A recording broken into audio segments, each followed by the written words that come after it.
This is the first Thanksgiving I'm here in New York. Over 20 years. I'm just glad to be here with Rev today and to hand out the food. It's a blessing. It's a blessing. It's a blessing. It's Erica Ford, the Peace Doctor in the building. Here at the National Action Network, it's about thanks, it's about giving, it's about gratitude, it's about love. I feel it is important for you to understand that there's work out here to be done, but it starts with gratitude, it starts with giving, it starts with peace, it starts with love. Let's go. Before we feed our family, we got to make sure that we feed the community. That's right. That's what it's all about. We have to come with Sharpton phones.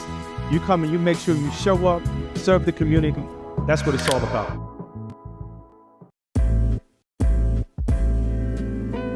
So it's become almost an unhealthy habit how much I'm listening to Keep It Real, because it is the realest thing on the air anywhere, whether it be online or whether it be on the radio or wherever it's coming into you from, because there's no one of Rev's importance and caliber who is as dominant a media figure as he is, who allows people to speak at length, and who he treats with equal respect and admiration with every call, whether he agrees with you or not.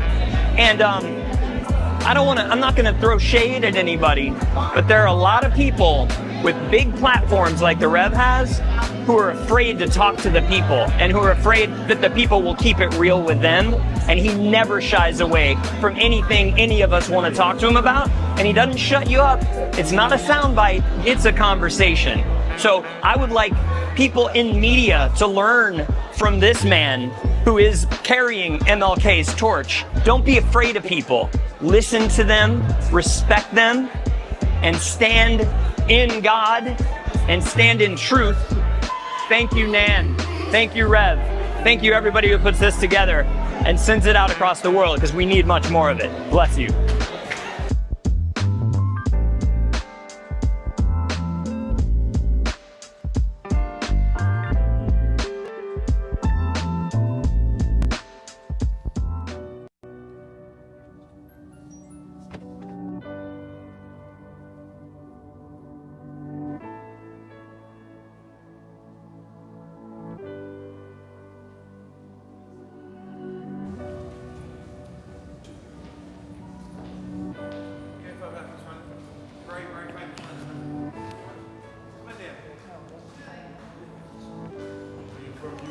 In London, yeah. We've got many problems there. We need you over our side.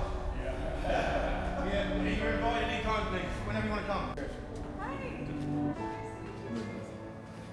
There we go. Guys! What's up, Doc?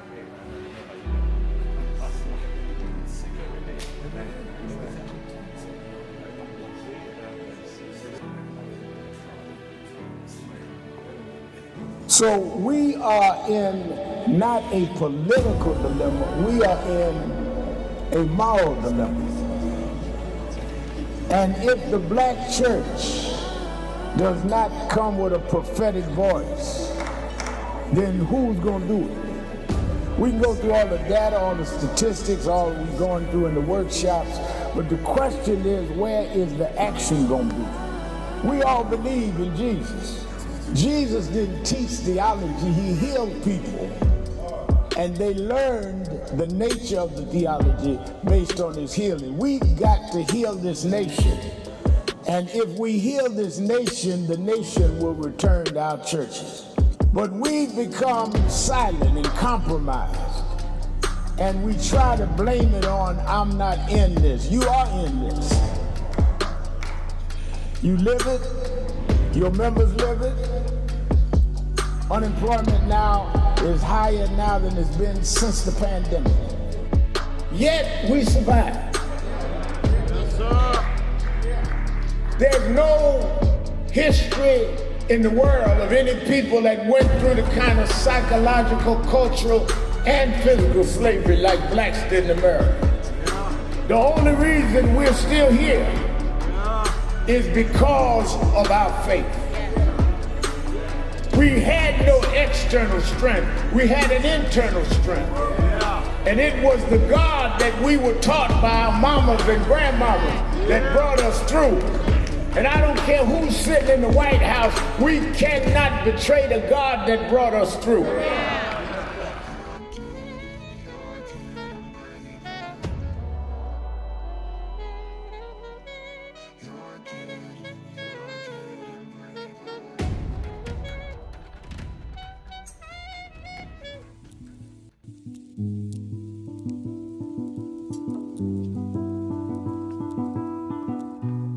I had a thought this morning that I want to share with you about mentorship.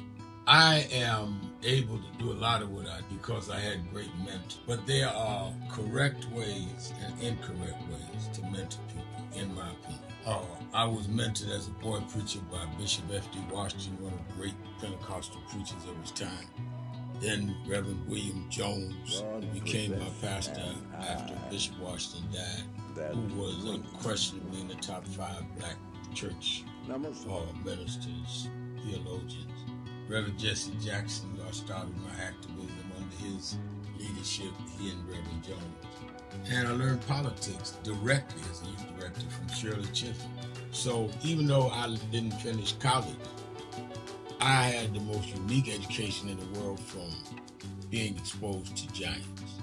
But the one thing I learned is as I grew older and people started coming younger than me and wanted me to teach and mentor them, the magic of the mentors I had is they did not want me to be their clone.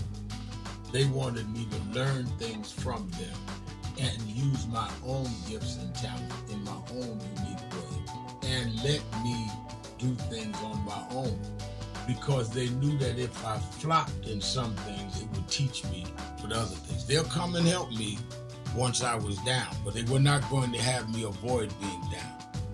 And they were not going to impose themselves on me. Why am I saying that? Because too many mentors want clones. And too many mentees want their mentors to put them on a pedestal. Oh, so-and-so didn't do this for me. Oh, so-and-so didn't open doors for me. If they got to open doors for you, it may mean that they knew you weren't ready to go through those doors. Their job is to prepare you. Your job is to develop your own skills, your own unique ways. And I don't care if it's my daughters, who both have come into their own, or anyone else. I'm not a talent agent. I did not form National Action Network to give people their step up. I formed it to fight for justice for everybody. If talented people get in, it's my job to invest and give them a platform. It's their job to get on the platform.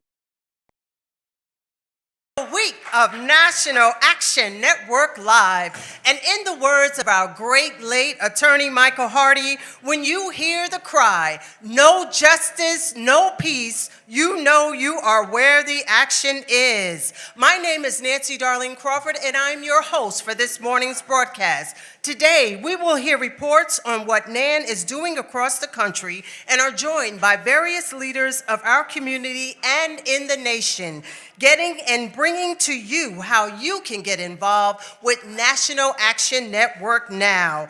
Our keynote speaker today is none other than our president and founder, the Reverend Dr. Al Sharpton.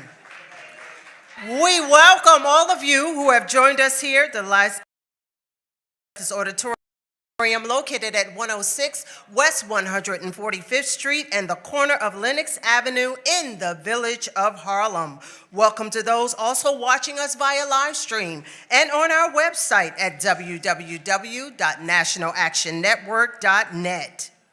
During the Saturday Action Rally, we have a segment here called What's on Your Mind. We invite you to email us at nanwhatsonyourmind@gmail.com or call us live at 877-626-4651 to share with us a brief account of what issues are concerning you most that you want the broader community to be aware of. We invite you to call us, email us, what's on your mind today. The NAN Youth Huddle will meet on Monday, December 22nd, here at the House of Justice Auditorium. All are welcome to join. Spread the word and get into the action with our youngest and brightest dreamers of today and leaders of tomorrow. For more information on the Youth Huddle experience, you can call us at 877-626-4651 or email nanyouthhuddle@gmail.com. Tune in to MS Now's Politics Nation with Al Sharpton every Saturday and Sunday at 5 o'clock p.m. Eastern Time on MS Now. Here are some announcements to keep you in the know for Saturday, December 20th. NAN at Christmas time. In just a few days, Reverend Sharpton and the National Action Network will welcome all to the House of Justice headquarters in Harlem on the cherished day of Christmas. Hot meals will be served, toys for children distributed, fellowship will commence, and there will be a warm place to gather for families struggling during these challenging times. Our annual Christmas gathering and give back will be a moment to convene, unite, and uplift one another during the holiday season. Each year, elected officials and others join Reverend Sharpton and NAN to distribute items and spend time with the greater Harlem community. As we celebrate this Christmas, we remain committed to coming together in peace, unity, and love. The House of Justice doors will open on December 25th from 11 a.m. to 3 p.m. Eastern Time, but our work isn't limited to New York City. NAN chapters and partners from New York City to Georgia are coming together to provide meals, toys, and support rooted in compassion, dignity, and collective care. We invite families, volunteers, and supporters to join us across these holiday efforts. Together, we can spread hope, warmth, and joy where it is needed the most. Let us unite in gratitude, generosity, and joy as we close this year standing for one another. It is the season of giving and of spreading joy, so let us do precisely that on Christmas Day. No one should be alone on the holidays, and no one should go hungry. Let us all try to do our part. As the year comes to close, NAN continues our commitment to serve others and give back to our communities. We hope that you will join us. For more information or to support or volunteer, please call 1-877-626-4651 or visit our website at www.nationalactionnetwork.net. Honoring Rob Reiner. As the nation mourned the loss of acclaimed director and producer Rob Reiner, the President of the United States made the most vile and disturbing comments about the American icon. Reverend Sharpton slammed Trump's words and released his own statement on the entire incident. New Jersey's new Attorney General. Reverend Sharpton praised the appointment of Jennifer Davenport to serve as Attorney General for the state of New Jersey. He applauded the move by New Jersey Governor-elect Mikey Sherrill, as the position plays a critical role for upholding the rule of law, protecting citizens, public safety, and even serving as a line of defense against policies emanating from the Trump administration. DEI fight continues. National Action Network continued our critical protests, calling for the protection and preservation of diversity, equity, and inclusion initiatives. Coming up on nearly 2 years now, NAN and supporters have been holding picket signs and marching outside of anti-DEI crusader Bill Ackman's office. Each and every Thursday, we gather to show our support for DEI. What began as a response to a dangerous rollback of protections has morphed into a testament to the power of showing up. DEI Thursdays have garnered support from a broad spectrum of leaders, activists, members of the faith community, educators, and more. While the Trump administration policies are clearly impacting Black, brown, and minority communities, they may also have some unintended consequences. The Washington Post had a fascinating piece this month on how the attacks on DEI might hurt white college men. By eliminating gender as a factor, their numbers may actually decrease. As the piece highlights, in 2023, the most recent year for which the figure is available, 817,035 more women than men applied to universities and colleges. Boys also have lower mean scores on the SAT, score lower overall on the ACT, and have lower grade point averages in high school. For the 102nd week in a row, Nan led this fight to right in the front of Bill Ackman's building in Midtown Manhattan. Dedication, organization, and determination. That is what Nan embodies. It is why DEI Thursdays have commenced each and every week as many forces attack progress, including from the highest office in the land. As we head into 2026, we will continue to stand proudly on the right side of history. Welcome to all of you who have tuned in and joined us also via live stream at www.nationalactionnetwork.net and also live on Facebook at National Action Network. If this is your first time joining us and or if you are not a member of NAN, we welcome you to NAN and invite you to join us and get into the action today. For more information and to join, you may visit our website at www.nationalactionnetwork.net, call 877-626-4651, or text the word NAN, N-A-N, to 59769. Welcome. Let us now welcome NAN Change Choir soloist Tisha Hunter under the direction of our musical director, Minister Tyrone Richardson.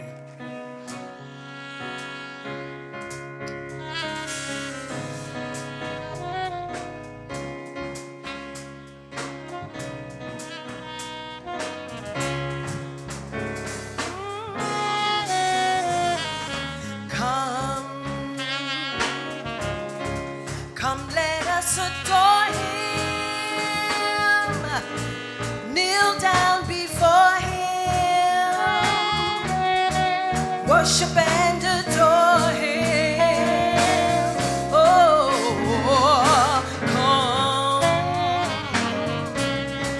come, let us adore him, kneel down before him. Worship and adore him. Oh, come. Ooh, come. Come, let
soloist Tisha Hunter, the Nan Change Ensemble.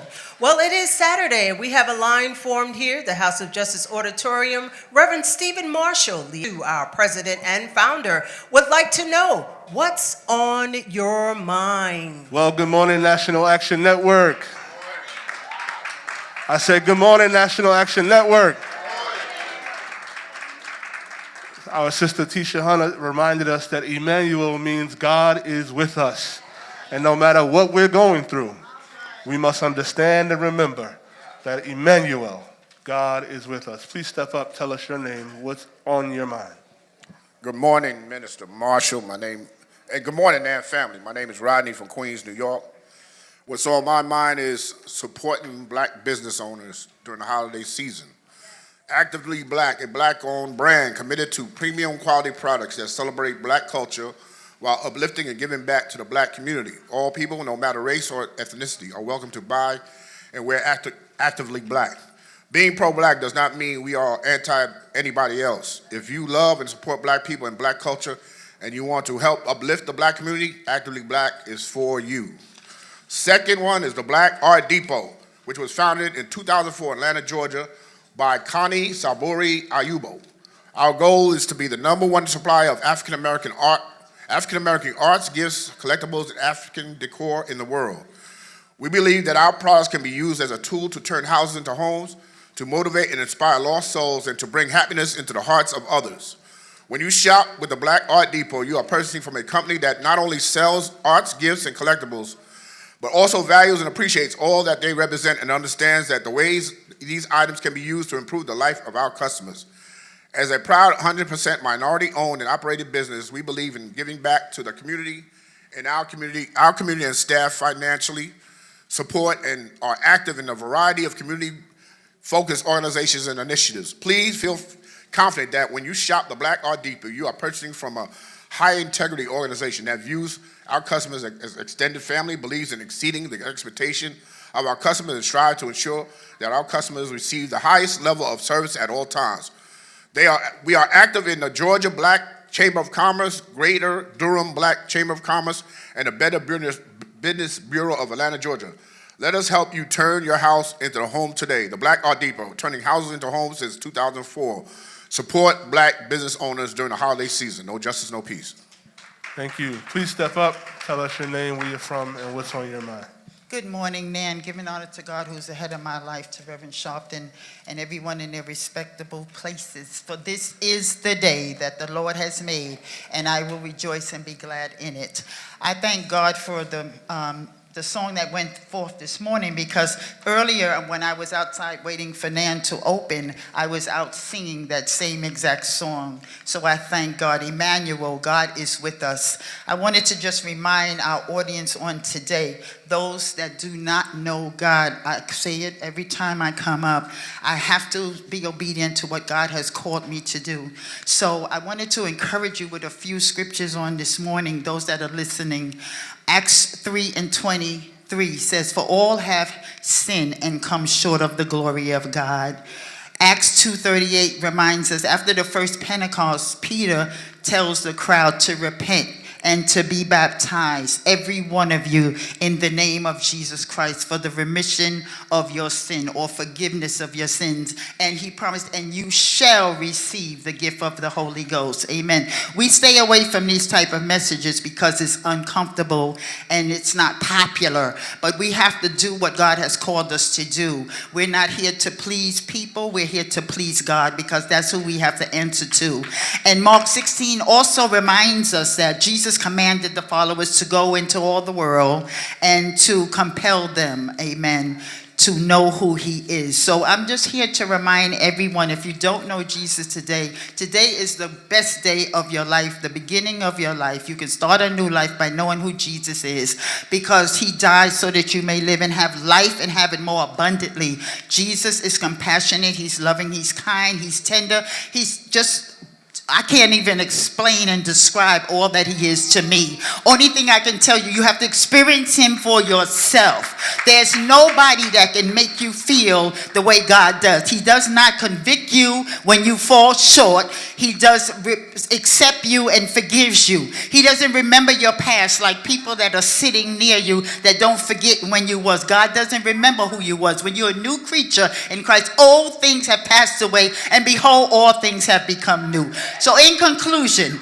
on January 8th, 2026, we have no DEI rally at 787, so please do not show up there. You will be there alone. We have no DEI rally at 787 11th Avenue at 12 noon until January the 8th. So I leave this with you. Go with God. Go in peace. And the peace of God that surpasses all understanding, keep your hearts and minds in Christ Jesus. I love you. I'm Reverend Ramsey from Brooklyn.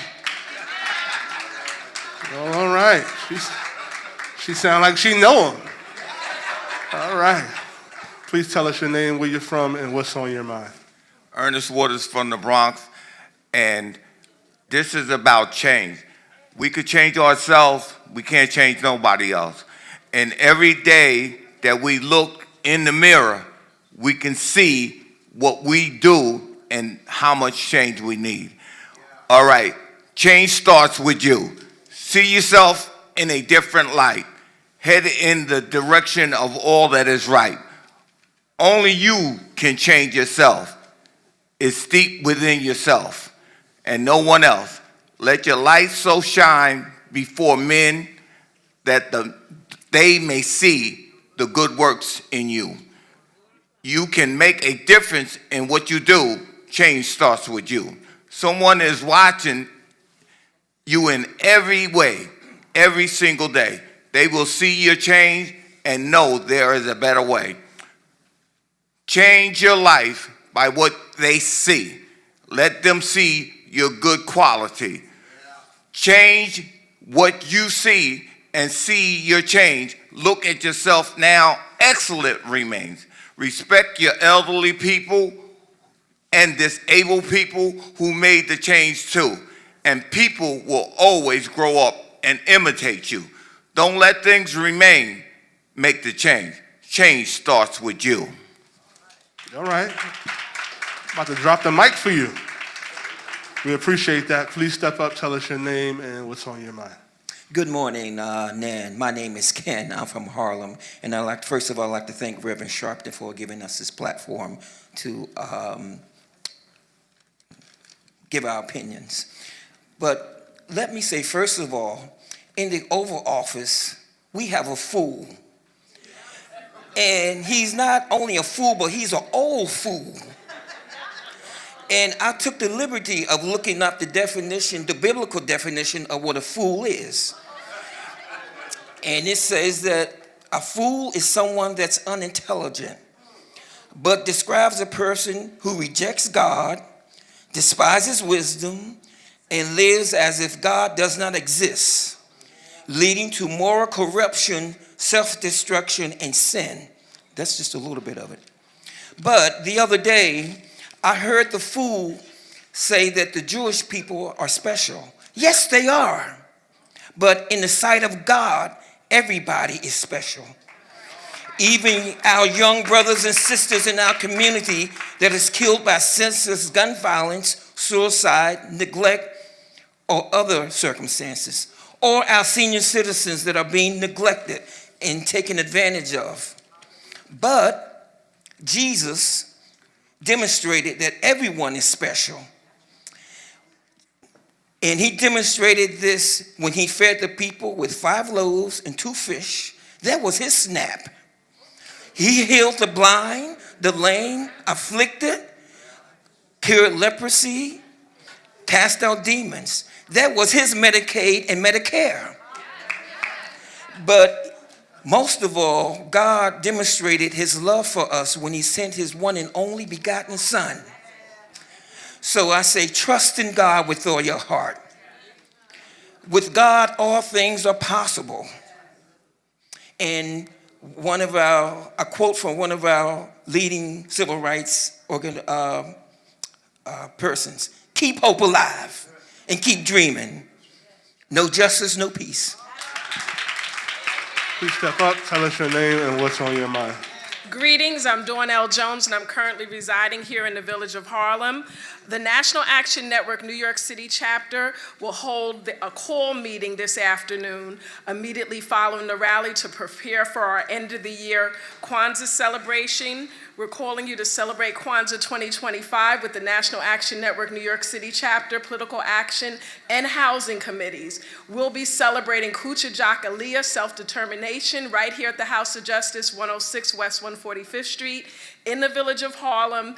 Join us on the second day of Kwanzaa next Saturday, December 27th, 2025 at 12 o'clock noon. Come out for a celebration of our family, community, and culture. Light refreshments will be served by the NAN Welcome Committee, live performances by the NAN Arts and Culture Committee. Vendors are welcome. Owen Rogers, presenter from the NAN Men's Auxiliary. Please bring books, fruit, and/or nuts to share, and we will have gift cards for a family victim in Mount Vernon as affected by the fire. Peace and blessings. Thank you for that. Please step up, tell us your name, where you're from, and what's on your mind. Peace and blessings. My name is Victor. I'm a native of Harlem, and what's on my mind is this announcement of a call out for All Out. Once again, the next legislative session is heading into January 2026.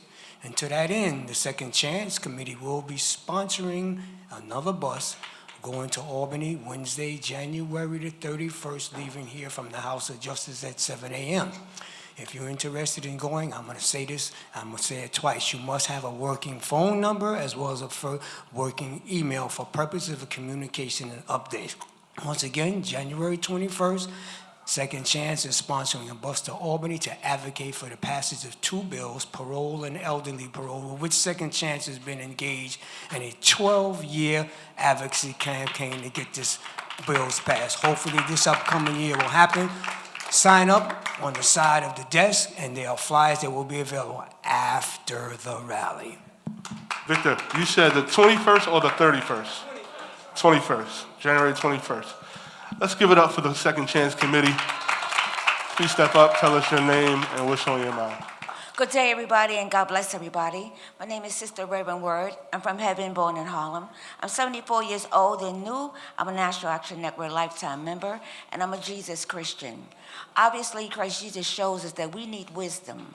In particular, we know Jesus Christ is the reason for this season, but it also includes us remembering that 2026 is nearby. And 2026 is very important, so we must have wisdom to understand and have serenity to understand and accept we have to vote. We have to vote in 2026 if we want a change in this democracy for all people. And we have to have the courage to vote. Stand on those long lines, any kind of weather, be prepared to vote. It takes courage to vote. And everyone has courage because God made everybody to have courage. So God bless you all. Merry Christmas and Happy New Year 2026. God bless you all. Please step up, tell us your name, and briefly what's on your mind. Good morning. I'm Winifred from Brooklyn and from Cameroon. What's on my mind? I'm here to thank Dr. Josephine for 2 consecutive weeks where she shared the lead disposal in Africa. My response to that is, everybody thinks of Africa and Africans, but Africans themselves. Remember when those women were kidnapped in Nigeria? It was on the 13th month that the president responded by sending military after the kidnappers. He was asked on BBC, why now? He could not utter a response. You think they are going to respond but to this when they don't respond when lives are in immediate danger? That is why I continue to say we need a very strong presence of NAACP in Africa to help shape that continent. And the irony of Africa, everybody there is PhD, professor law, professor, doctor, engineer, and so on. No justice, no peace. Thank you. Please step up, brother. Tell us your name and what's on your mind. All right, I got no voice today. My name is Maurice. I'm from Brooklyn. What's on my mind right now is that black unemployment has gone up to 8.3% under this president. All right, our literature is being banned from schools. DEI is being taken away. And all we've been hearing about is this Project 2025.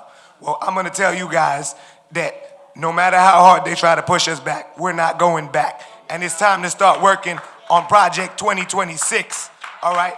Let's vote these people out of office and get some better senators and everything else like that in Congress. No justice, no peace.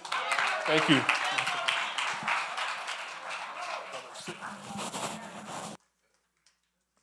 Step up, tell us your name and what's on your mind. Hello, my name is Sarah Nez Jenkins. I live in the Bronx. What's on my mind is that we have to continue to stay strong, continue to advocate, stand for a positive cause. No matter, don't let anyone paint their own narrative, no matter how, uncomfortable the truth might be. Continue to stay strong for your kids,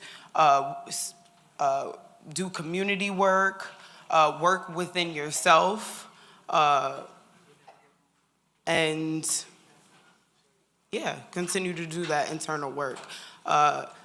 Like today, I woke up, my glasses was broke. Certain things might try to deter you or stop you, but you can't let that. You got to continue to stay focused, stay on that straight and narrow, propel forward, and your goal will be reached. So that's just some inspiration, and keep God, the focal point, in your life, and everything will work out, and blessings and prosperity. Thank you. Please step up, tell us your name, what's on your mind. What's going on, Nan family? So this morning, I wasn't going to speak, but I posted something on Facebook, right? And it was really about praising this woman for raising $310 million for some affordable housing. And she now owns property in Ohio, DC, and Maryland. And there was a comment that said, well, as long as it's mixed income. I don't agree with that, because I think that I witnessed my father for the last 4 and 5 years of his life have to rent from someone, and he paid nearly $3,000 a month.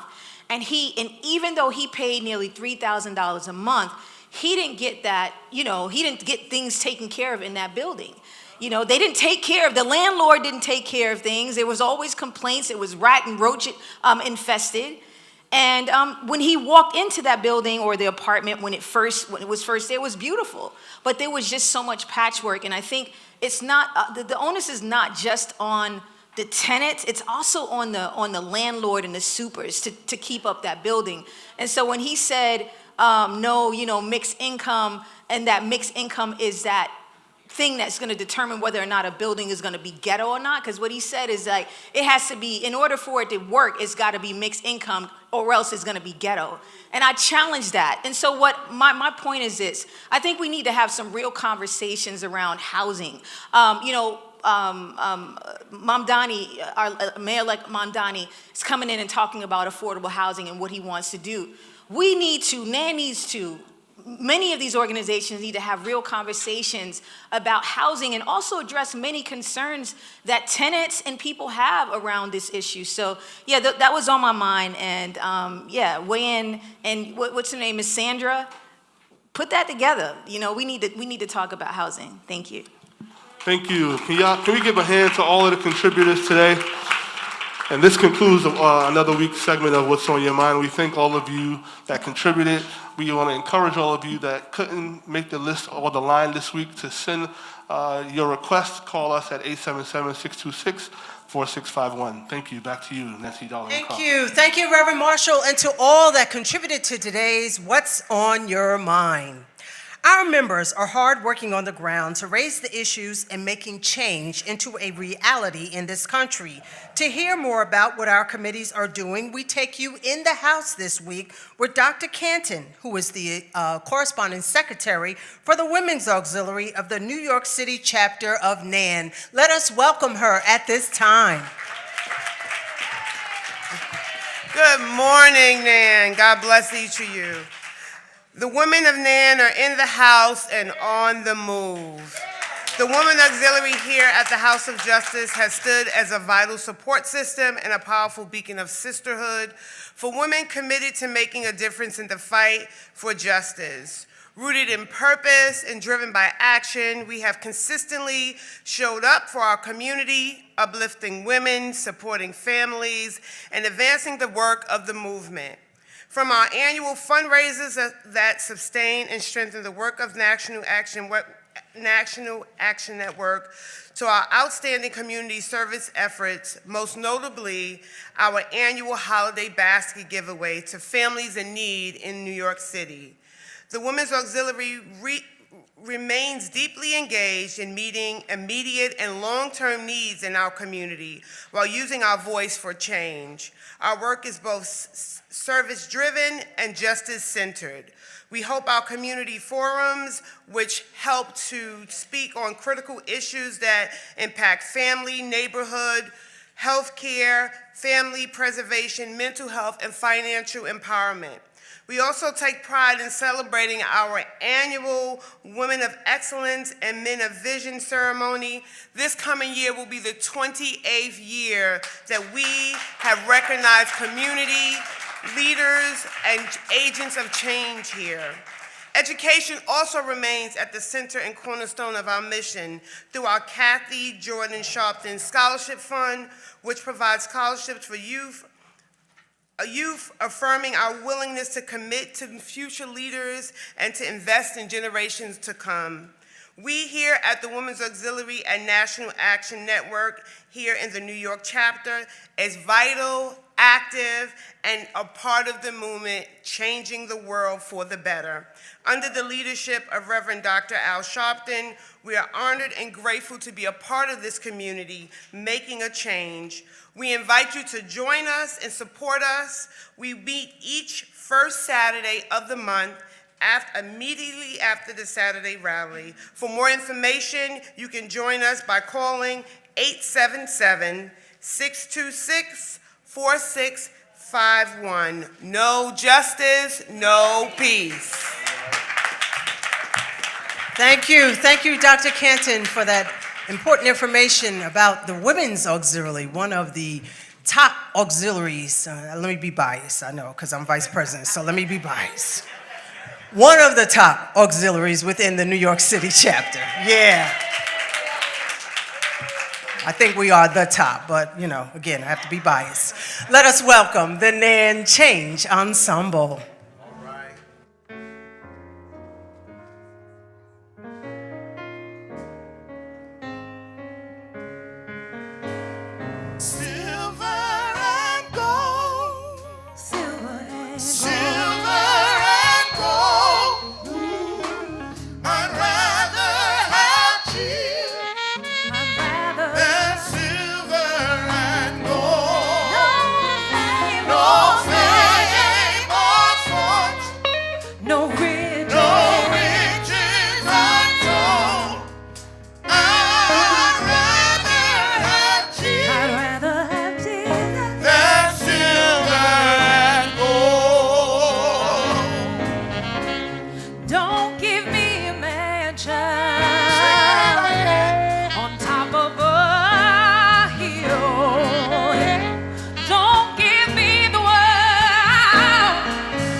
soloist Megan Buckley.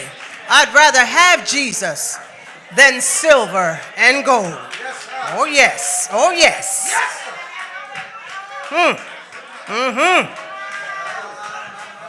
Thank you, Change Ensemble Minister. Thank you.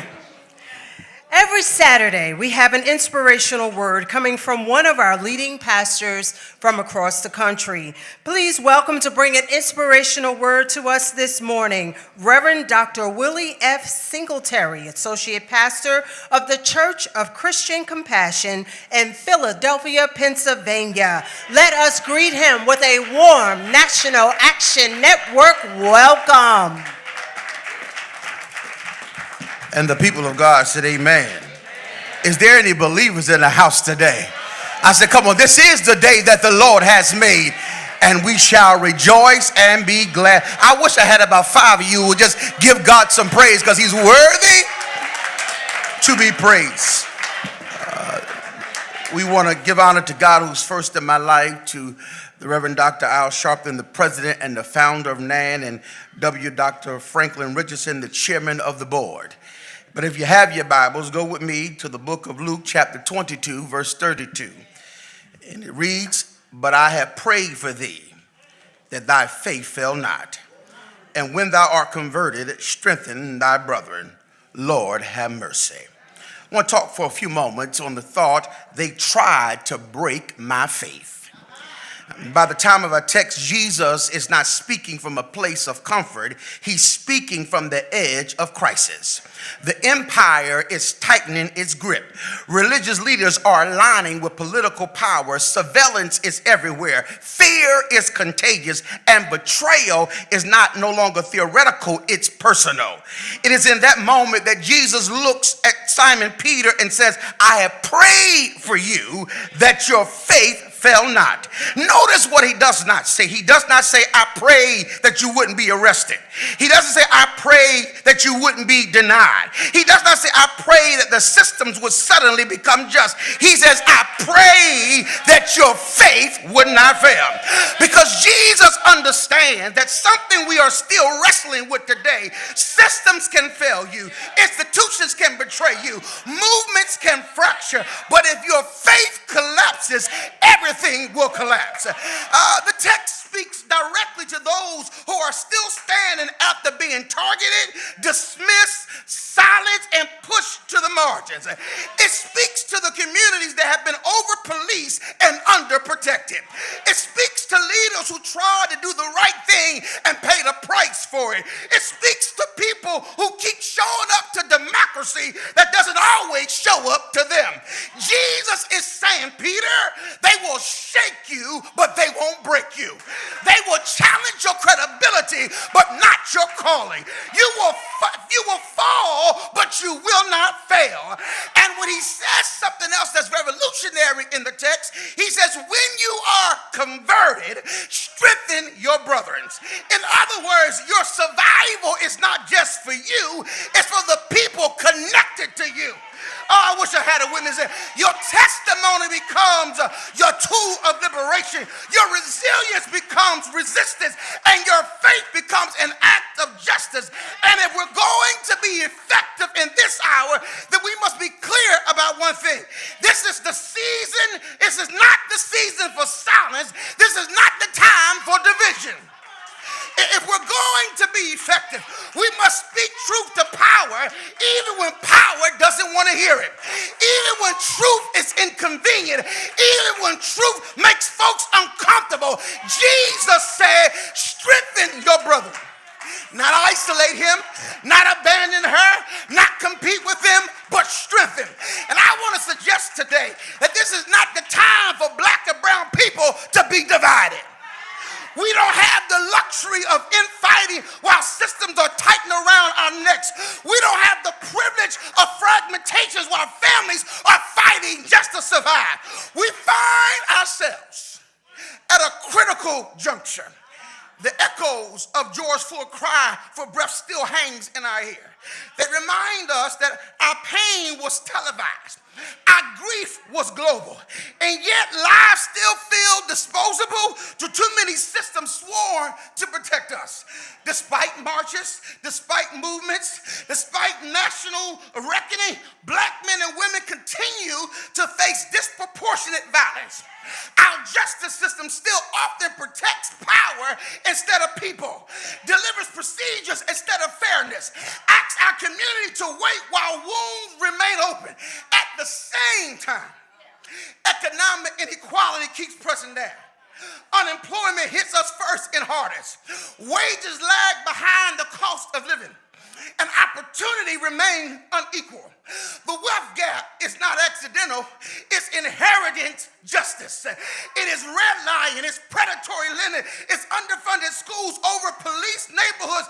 And if we're serious about justice, then we must fight for policies that honor dignity, fair wages, affordable housing, and real access to quality education. Because education is our children's lifeline. It's still divided by zip codes, still rationed by race, and still denied to brilliant minds who never lack possibility, but only the resources. And now, church, we're facing another crisis. Healthcare is hanging in the balance. There are people listening right now who are afraid are about to lose coverage. Parents worry about insulin. Seniors counting doctor visits. Family prayers that they don't get sick because sickness has become a financial threat. COVID showed us what we already knew. Black communities die younger, get treated later, and suffer longer, not because of biology, but because of policy. And yet Jesus still says, I pray that your faith fail not. Faith in this moment means we refuse to normalize suffering. Faith means we refuse to accept inequality as inevitable. Faith means we organize, we advocate, and we vote like our lives depend on it, because they do. And like Reverend Al Sharpton reminds us, justice is not about fitting in, it's about standing up. And standing up means protecting our vote, resisting voter suppression, and refusing to let our political powers be diluted and diminished, because representation without transformation is not enough. But hear me clearly, the struggle is not only about what we're fighting against, it's also about what we're fighting for. We're fighting for our identity, our dignity, our children's future, for black joy, black brilliance, and black resilience to be seen not as resistance, but as a birthright.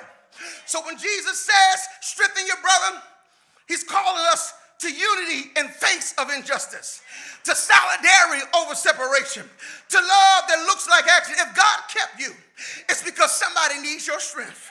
If you survived, it's because somebody needs your voice. And it's your faith didn't fail.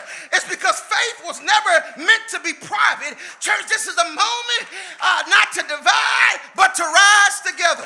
This is the word, and I'm almost done. I got to get out of here. Now, as we prepare to leave this place, let us be clear that faith does not move us to justice. It's not faith that Jesus prayed for. This is not a moment for performative prayers. This is a moment for prophetic action. Justice is not an abstract of what mothers can't afford. Insulin justice is not theoretical when seniors is choosing between rent and medicine. Justice is not optional when policies decide who lives live on that sooner. So as we leave this place, strengthen your brother, strengthen them with advocacy, strengthen them with policy, and strengthen them with presence, strengthen them with the love to refuse to be silent. We will not fear to divide us. We will not let politics distract us, and we will not despair defeat us, because our faith tells us another world is possible. A world where health care is a human right. A world where education is equitable, where justice is not delayed, and where dignity is not rationed. When we stand for justice, we're not being political. We're being biblical. When we protect the vulnerable, we are not being radical. We are being righteous. And when we refuse not to give up on each other, we're not being divided. We are being faithful. So get ready to organize, ready to vote, ready to serve, ready to love your neighbor like your life depends on it. But I just came to tell you that when you leave this place, I dare you to tell them about a man. I said, tell them about a man that came in Jesus. Stop in the human biographical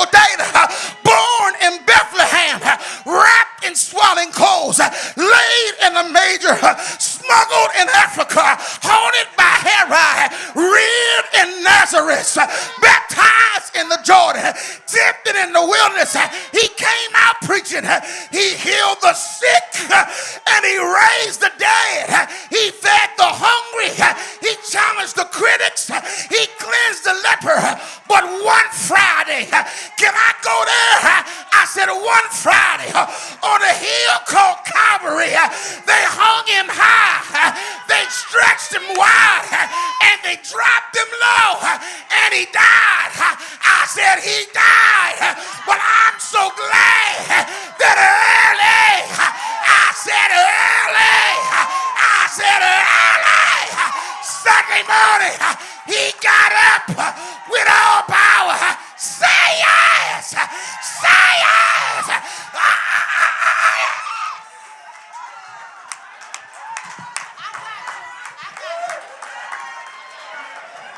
Reverend Dr. Willie F. Singletary. What a word. What a word. Let us now receive the Nan Change Choir under the direction of our musical director, Minister Tyrone Richardson. Jesus, Jesus, oh, what a wonderful child. Jesus, Jesus, so lonely, meek and mild. New life, new hope, to all he brings. Listen to the angels sing. Glory, glory, glory to the new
Welcome to National Action Network Live on 107.5 WBLS. Let us now receive our president and founder, the Reverend Dr. Al Sharpton.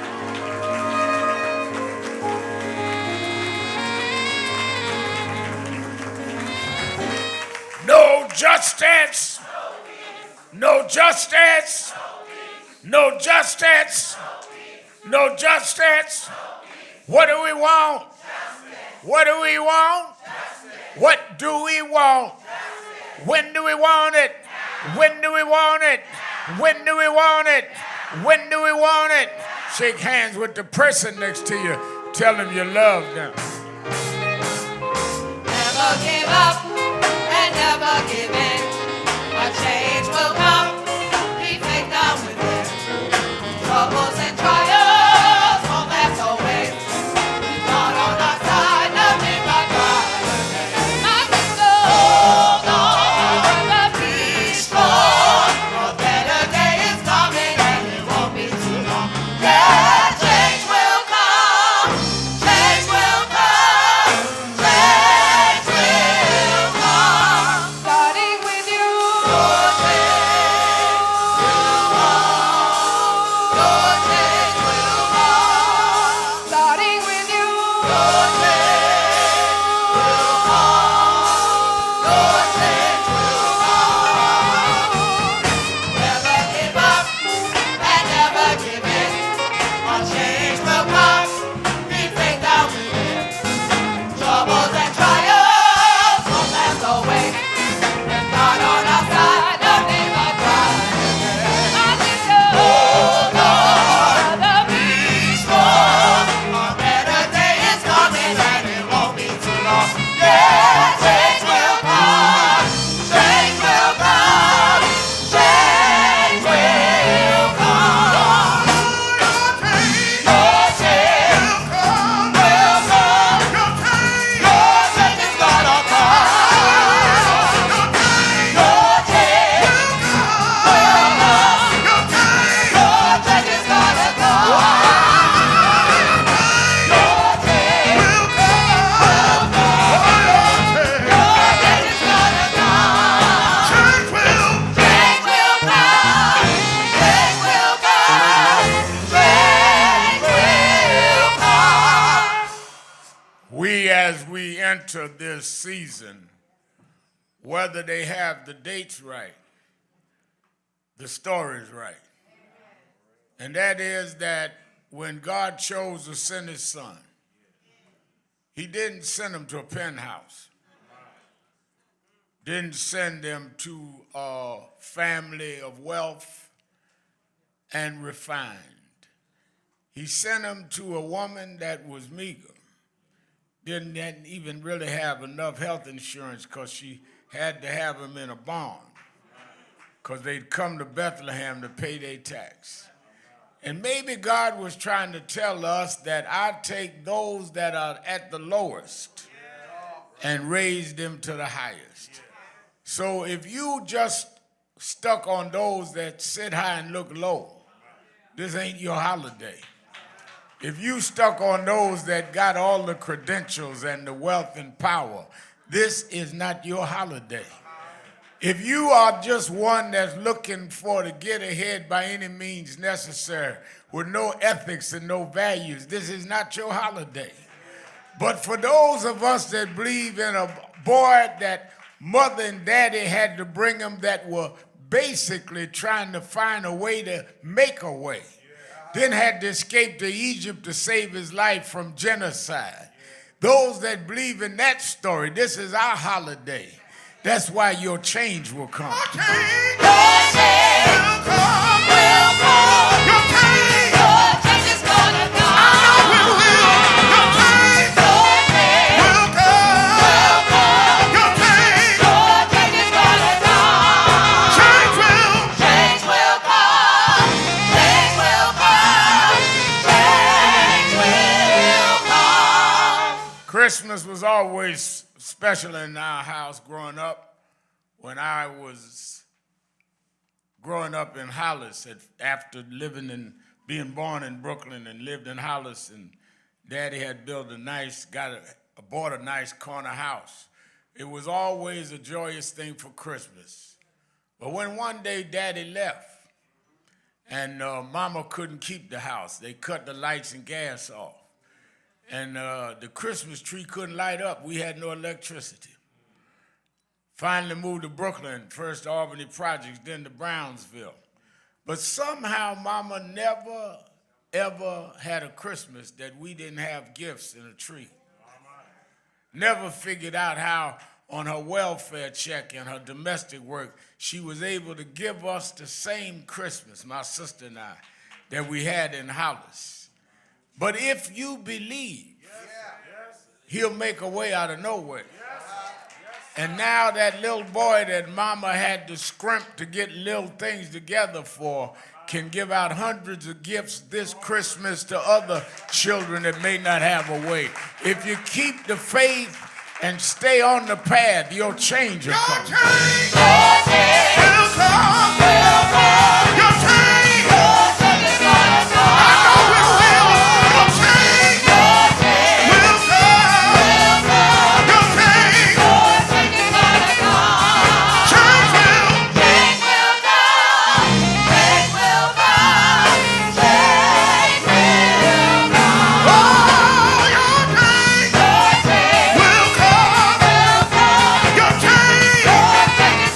I know it will. Your change. Hang on in there. Go on through it. Your change will come. Your change. Change will. Change will come. Change will come. Change will. Starting with you. Your change will come. Your change will come.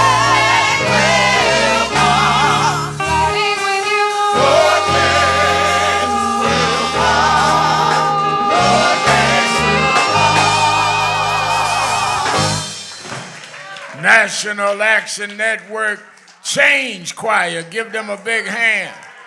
Give them a big hand. Certainly we're happy to be with you another Saturday morning. Saturday Action Rally for you that are here live at the House of Justice, 106 West 145th Street in the Village of Harlem. And for you that are listening live on WBLS 107.5 FM in New York, and you that are watching us live on Impact Television all over the world, we are glad to be with you to give our report again on another Saturday morning to where the action is. Give a hand to our presider, Sister Nancy Darlene Crawford. Our Minister of Music, give him a hand, Minister Tyrone Richardson. Give the band, Chris Garland, Raymond and Guy Jenkins, and Malcolm Seal. I was in the back listening. James Brown had Maceo. I got Malcolm. We can take this on the road.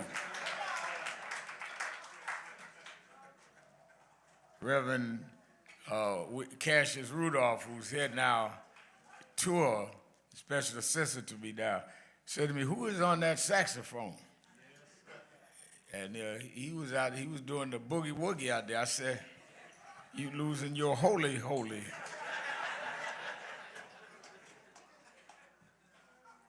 You can't be popping your fingers and carrying on like that back here. You're a preacher. I might have to see you out there with Tony.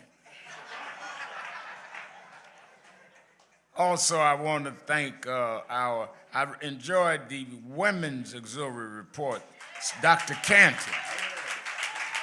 Dr. Canton. And then we enjoy that word, that inspirational word. Reverend Dr. Willis Singletary, give him a hand.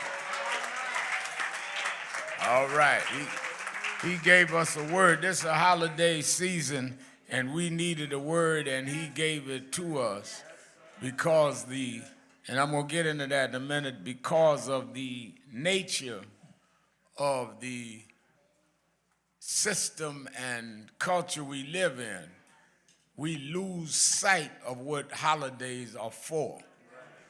And we turn them into commercial ventures rather than really the meaning and the meat out of what they're for. And he brought that home, and I thank him for that. Give him another hand. Dr. Willie Singletary. Also glad to have on our platform today one of our outstanding leaders, workers, community leaders, Michael Gardner, Chief Diversity Officer of the City of New York. He's done a wonderful job, brought our businesses up to new levels, and he's going to have a word or so in a minute after I give him my message. And he has with him Karen in Ghani. In Ghani, I got it right? All right, from Emblem Health. Give her a hand. CEO, the boss of Emblem Health. Glad to have them with us. Let me say by way of announcements, I want y'all to get these announcements. First, don't forget, watch Politics Nation with Al Sharpton live at 5 p.m. today and tomorrow. We're live both days. I'll be there. And among my guests this weekend, the Democratic Party, for the first time in 30 years, won for mayor of Miami.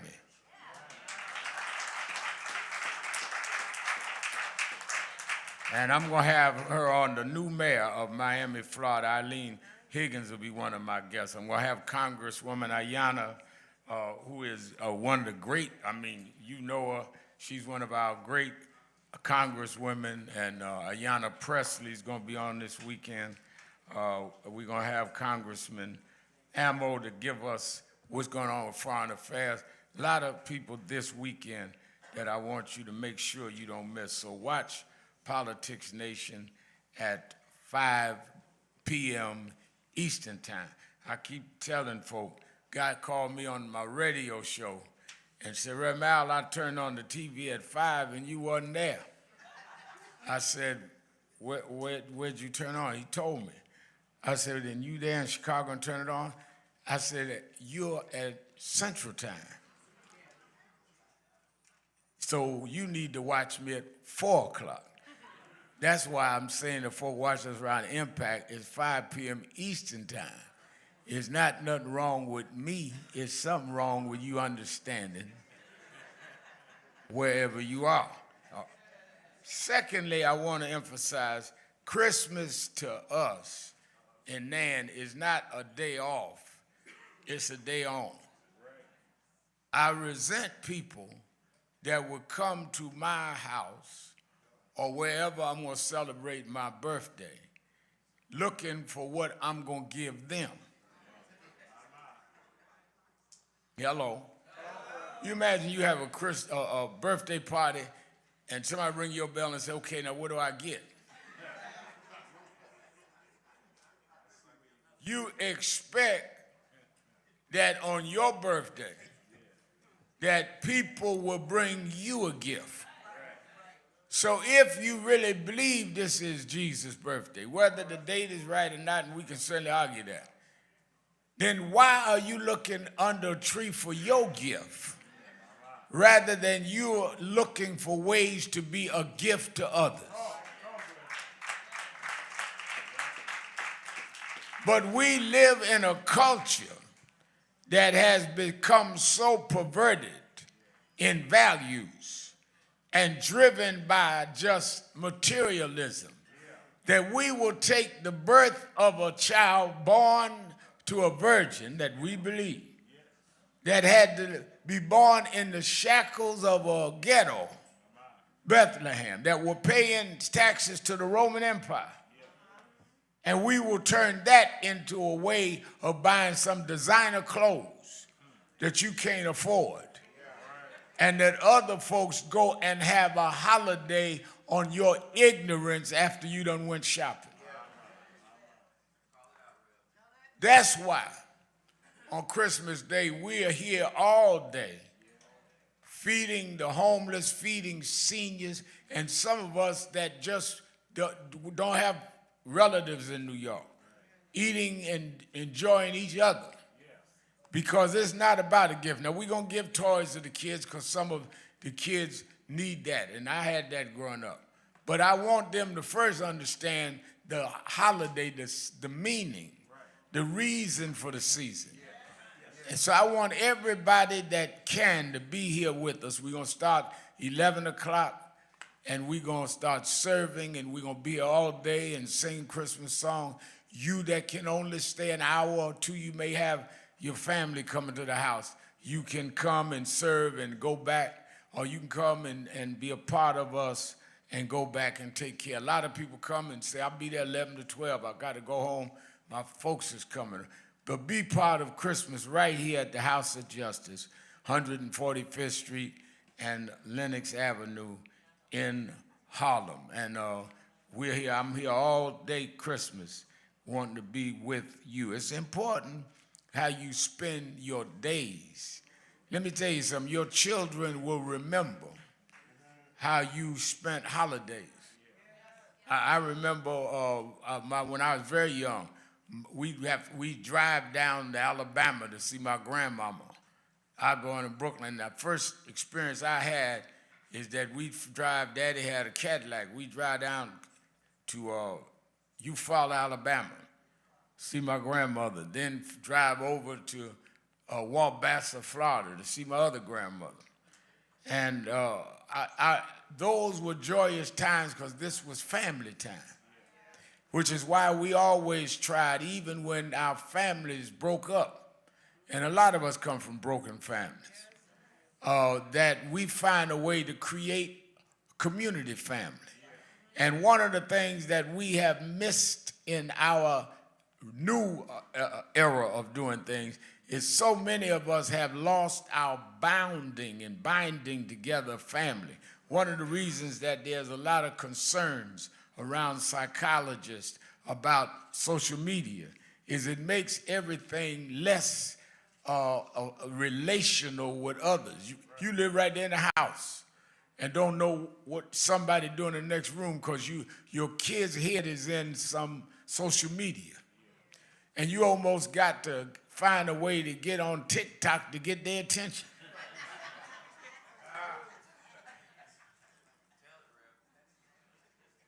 One of the things in our national convention next year that we're going to deal with is how we deal with AI and social media and all of this, because let me tell you this, and this is not my message, but I'm going there. Y'all know I do what I do.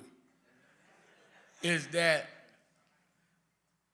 we have a lot of, I was reading on somebody sent me, we have a lot of shift now, Secretary, where they're saying the movements for social change, social justice, has gone from mass movements to going to the social media. And now we do it by social media. Said that, there was Dr. King in that era, and then the political era, and then now what we did with No Justice, No Peace. But now it's going into where we do it with putting up stuff on social media and hashtags and all. But the danger in that, Reverend Marshall, is that we don't own the social media outlets. So in the name of revolutionary, we don't believe in single leadership. Black church, da-da-da-da. Sharpton and them is built on the lineage of Dr. King and Jesse Jackson. We believe in decentralized leadership and do it on social media. But what happens when Elon Musk wake up one morning and cut you off X? Because he owns it. Then where our movement go then? Or when they cut you off Facebook, you act like we own that stuff. Well, no, y'all in corporate media. So is social media corporate. They just gave Musk the clear in the court. He gonna be a trillionaire because they allowed him to get the result. Let's stop dividing ourselves on I'm doing this rather than that, rather than our building ourselves to own and function in a way that all of us could be independent. Ain't no difference between hashtag and Channel 7 if you don't own it. Hello? Well, I'm on the new things. I'm on AI. Well, who owned that? We create ways, invent ways to separate ourselves. And the only ones that benefits from that is the people that want to see us not united to address the right situation.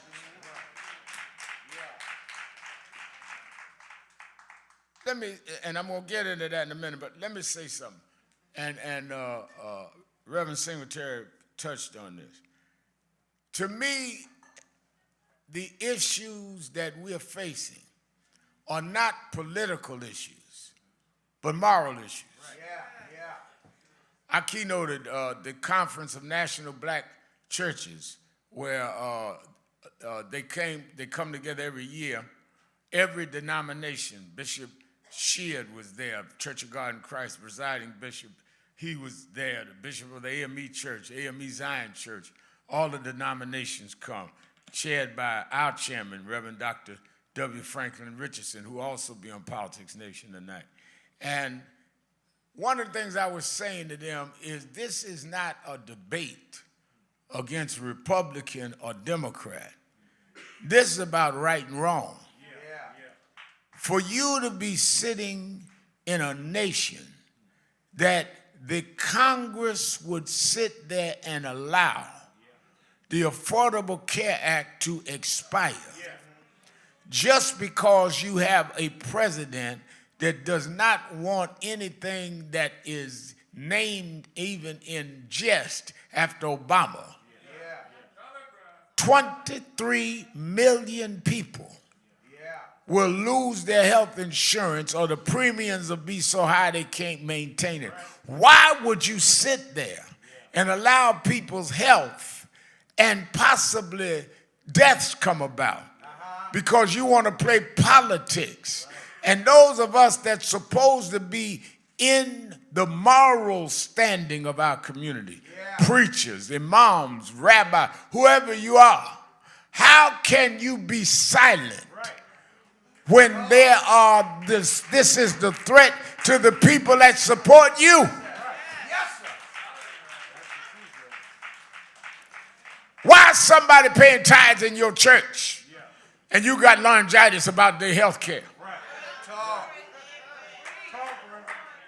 Why is somebody coming to pastor's aid if you won't come to their aid? This ain't about Trump. This is about seniors that the only way they can afford their health care is ACA. This is a shame and a disgrace that we're not moving stronger. I was calling members of the Senate and members of Congress. And they said, well, Reverend Al, we're in meetings, we'll figure it out.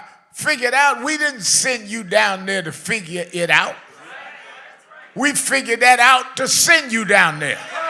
You told us you were going to stand up for health care. And if you can't stand up for health care, we'll stand up against you.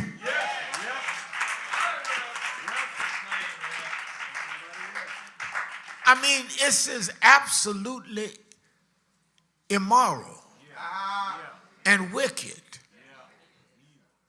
You know, we talk about, when Paul wrote the Ephesians, wickedness and high places.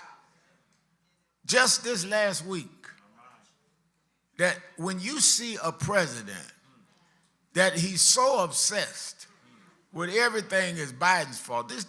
You know, I tell some of these people that know Trump, and I've known Trump 40 years, marched on him, stood against him, then he'd come to stuff, try to act like he all right. There's something wrong.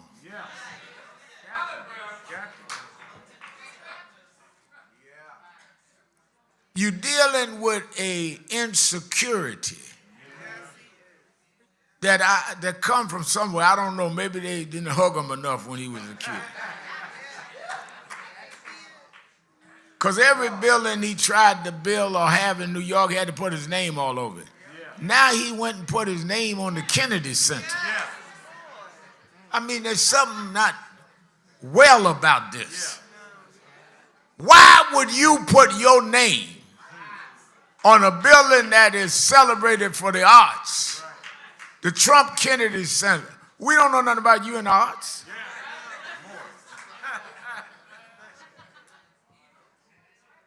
And you take away a place of regard and respect. I remember in 2005, I believe it was, or 4 it was, that they inducted James Brown into the Kennedy Center honors. And he wanted me to come, and I flew up there, sat up in the seats with the honorees. And George Bush was president. He was in the next balcony place. And then Colin Powell. It's a big deal. Then when Obama was president, he had me in his box. Now you got this guy that done put his name over Kennedy. The reason why they named it the Kennedy Center is when Kennedy was president, he was very invested in the arts. And he made the whole nation deal with the arts and the glamour and the culture. So it was appropriate to name it the Kennedy Center. Trump has not done any of that.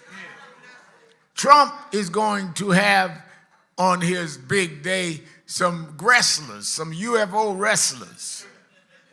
So name the wrestling stadium after him. That's good. I ain't got no problem with that.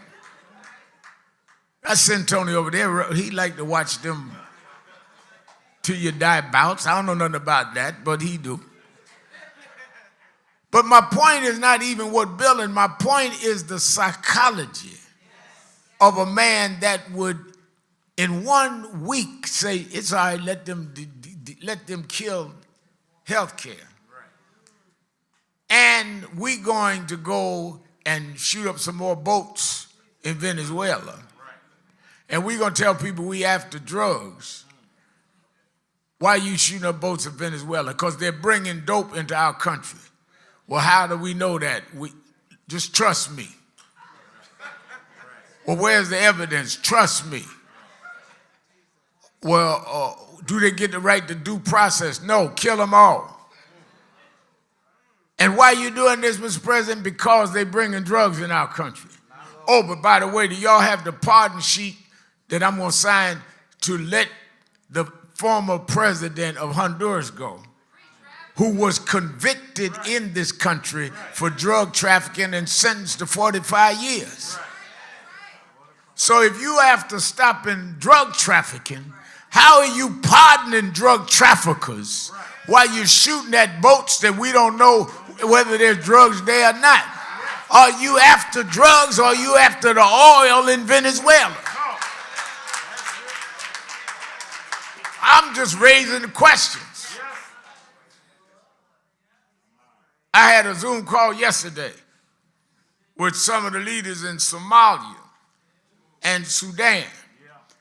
And they said they wanted us to stand with them, and you'll be hearing a lot of what I'm going to do and about that, because there's been deafening silence from African Americans on what's going on right now in Sudan, right now, with the president talking about the people in Somalia like if they are not human. And there's been no real pushback on that. And when we were talking about Africa, they said, that's the Horn of Africa, they call it, Somalia and Sudan. And they said that, well, you know why he attacked Nigeria. He said they was coming in with guns blazing. And he said because they're killing Christians, or they're kidnapping Christians. They're kidnapping everybody. It's wrong. But you are coming in with guns blazing. Nigeria is another oil-rich country. We are in a land that puts money over people.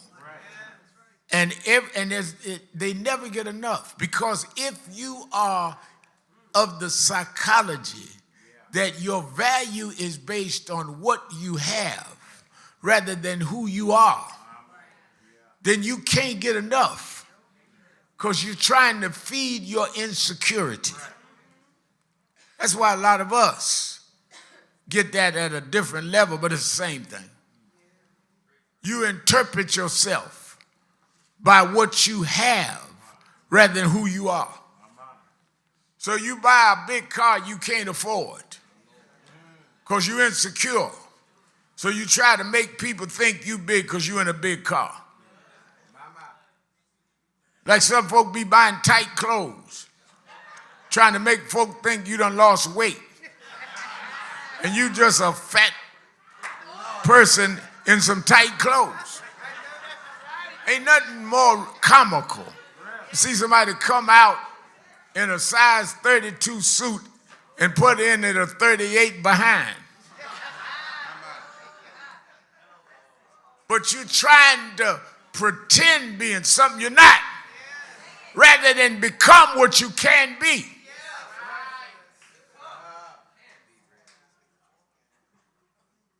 And I think that we all have no idea that this kind of societal stamp on that makes us lose our values. I was on the Cole Wilder show last night talking about how it is a question of morality that we're sitting here allowing them to discuss what or what not should be going on in terms of the Epstein files. Can you imagine the President of the United States and the head of the Justice Department not releasing everything in the name of what? I don't know. And I say, I'm not a lawyer, I'm a preacher, but if somebody sit down and talk to me, and I say to them, well, tell me everything about this situation you in, and they can't tell me everything, then the only reason you hiding something is you got something to hide. Now, I don't know if it's criminal, I don't know if it's embarrassing, but you hiding something. If somebody falsely accused me, I'm the first one to say, put it all out.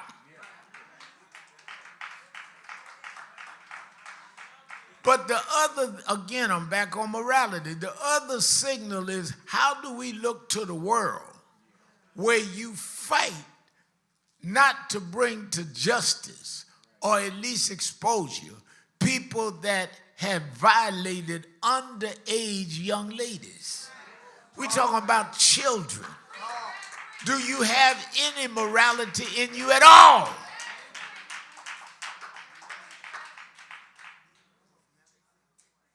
Then we go to the whole question of reckless violence. The whole thing that gets me. Told me last week, studio, Remal, we got to go to a special. A gunman shot several people in Brown University. Another shooting. And it was on the anniversary of another mass shooting. But never do we break in and say, how are we going to go to gun legislation? How are we going to get these weapons off the street? To go from a tour of from one city to another, from one college to another, of deaths, and not deal with the instruments that's doing the killing is sick. Well, Remal, it ain't the gun, it's the people shooting the gun. They couldn't shoot a gun they couldn't get. We're the only country in the world that act like we got the right to AK-47, to multiple shooting. So all of this goes into this whole season of Christmas. You're going to see people that are going to be going to churches and cathedrals and to places of worship, and they're going to be singing these hymns, and they will not at all deal with the morality in their lives. If Jesus means anything, he means that he called us back to a moral code of conduct. And that is what we're getting away from. We've got too many of our bishops and archbishops and whoever sitting high, anointing iniquity. My God. Yes, sir. Blessing blasphemy. Pimping in the pulpit.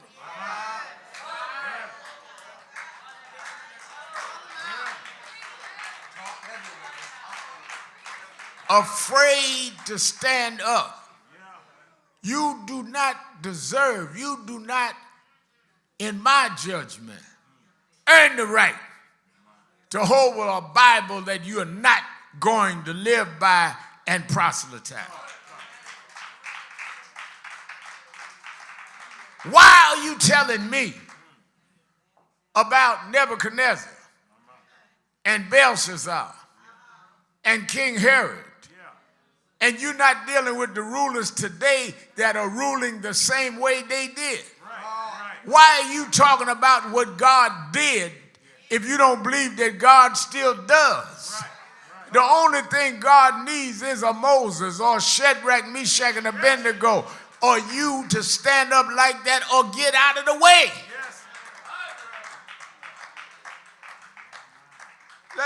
Let's look at this. Christmas, Kwanzaa, both this week. When I was in junior high school, going to high school, they started the celebration of Kwanzaa. And it was in the height of the Black Power movement. In '68, Dr. King had got killed. That was the year, secretary, that I joined and became youth director of Operation Breadbasket in New York under Reverend Jesse Jackson, Reverend William Jones. Most of my friends, classmates, felt that was too moderate because they were not church-based. They were going to deal with it. Everybody was wearing African garb and rediscovering our roots. And Dr. Malana Karanga founded Kwanzaa. 7 days of Kwanzaa. Principles, Ungaza Saba, they called it. Ujama, Kujajakalia, Ujima, Ujama, Nia, Kuumba, and Imani. And we celebrate here every year. In fact, Dawn Jones will tell you that on the 50th anniversary, she had Dr. Karanga here on this stage. That's why this historic place, everybody from Obama to Karanga been here. And he did the 50th anniversary here. Why? Because they wanted to have principles that we would abide by in our community in the struggle. Even in the movement at that time, there was the divisions. And we were spending as much energy fighting each other as we were fighting those that were keeping us down. The Black Power crowd against the nonviolent crowd. The black business crowd against the Welfare Rights Party. And when we finally came with some principles, the issue was not what you were in, the issue was where all of us was trying to go. Let me tell you this, we ain't never all been the same, but we all had the same situation. In Africa, we're different tribes. You ain't got to be the same thing. But we all need to have a common battle. And that's why Dr. Karanga was smart enough, brilliant enough. He started Kwanzaa on the 26th. And I asked him, I said, why do you do it on the 26th? He said, because I'm not trying to compete or disrespect the 25th, those that celebrate Christmas. Yes, sir.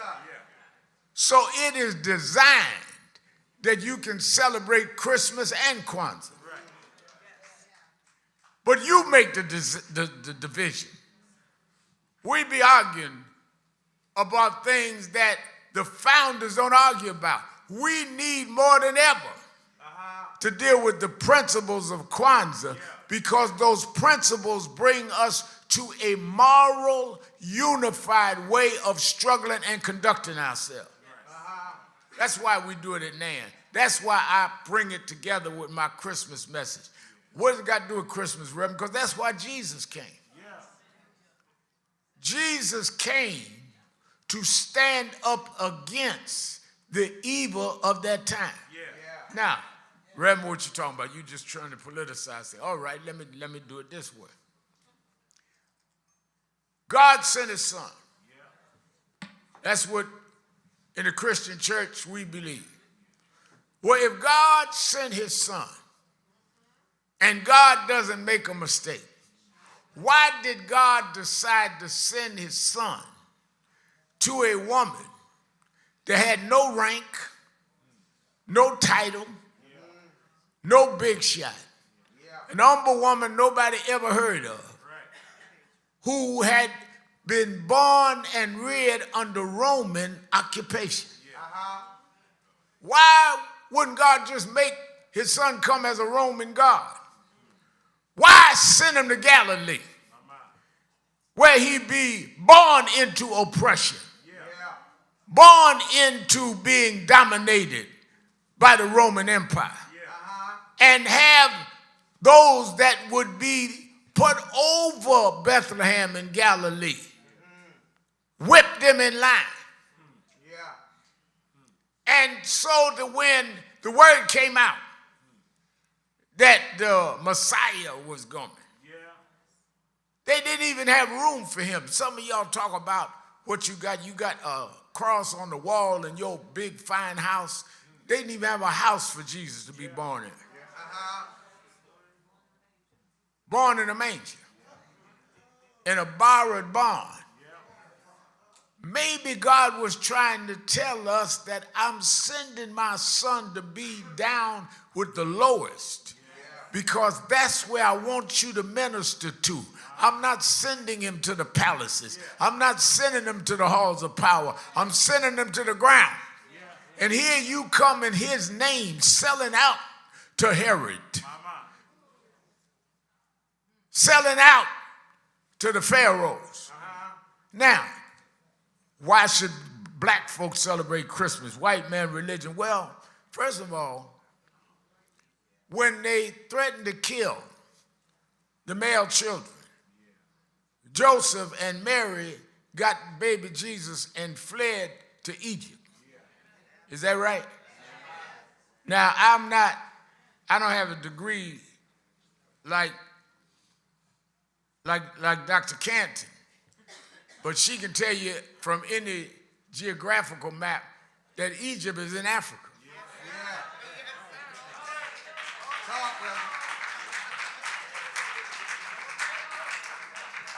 I mean, that's where it is. So if they took Jesus and fled to Egypt, and Egypt is in Africa, now they took him there, Malcolm, to hide him. You would not hide him if he didn't look like the kids you was hiding him with.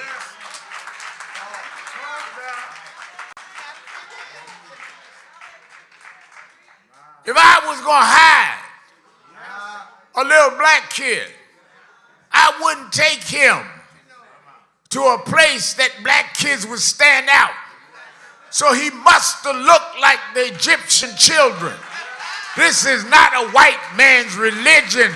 You got white folks confusing you. Yes, sir.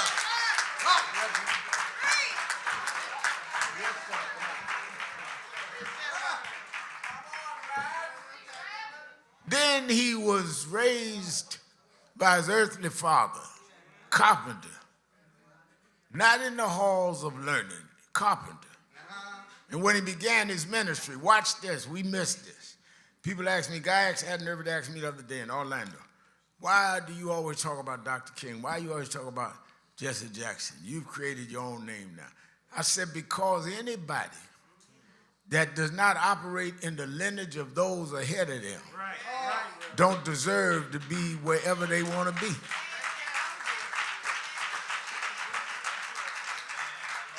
The whole world wasn't waiting on you to get here.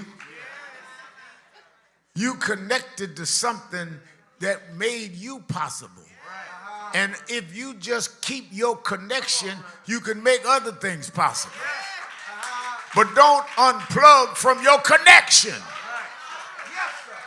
So what the first thing Secretary Jesus did, he went down to the water and met John the Baptist. Now, if Jesus, God's son, submitted to who was carrying the word in that day, then who are you and I that we're going to jump over who God had ahead of us?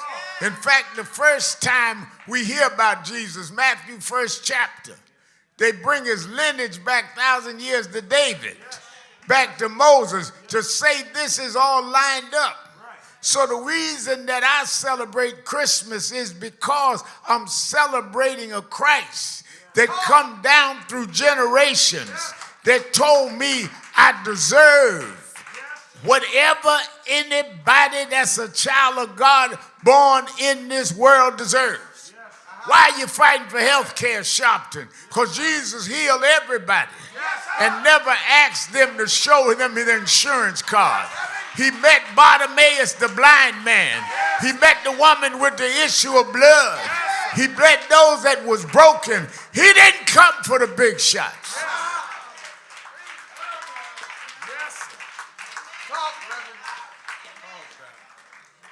You sing the song.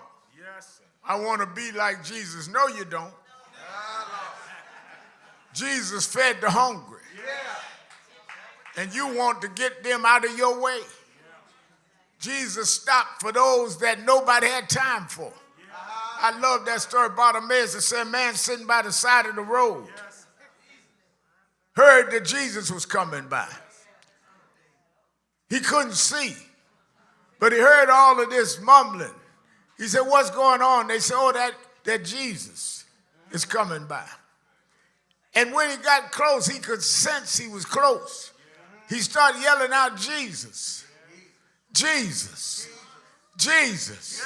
Some of the entourage around Jesus, some of the disciples said, we got a tight schedule, let's keep moving. He called them again, Jesus. They kept pushing him. You know how it is, you're late for your next engagement. Jesus. Finally, he said, Jesus, Son of David, I want you to see if you are who you say you are. So I'm going to let you know I know who you're supposed to be. Jesus, Son of David, come see about me. And Jesus turned around and said, what is it that you want from me? All I want is to receive my sight. And Jesus answered him and said, your faith made you whole. And the blind man got sight because he believed in that Jesus. I come to House of Justice this morning. I'm not calling on Trump. I'm not calling on the Senate. I'm saying, Jesus, Son of David, come see about me. Jesus, they're cutting off ACA. Come see about me. Jesus, they locking us up when we didn't commit a crime. Come see about me. Our faith will make us whole. He promised he'd make our enemies our footstool. He promised he'd make a way out of no way. Jesus, I know you can. I know you will. Yes, yes, yes.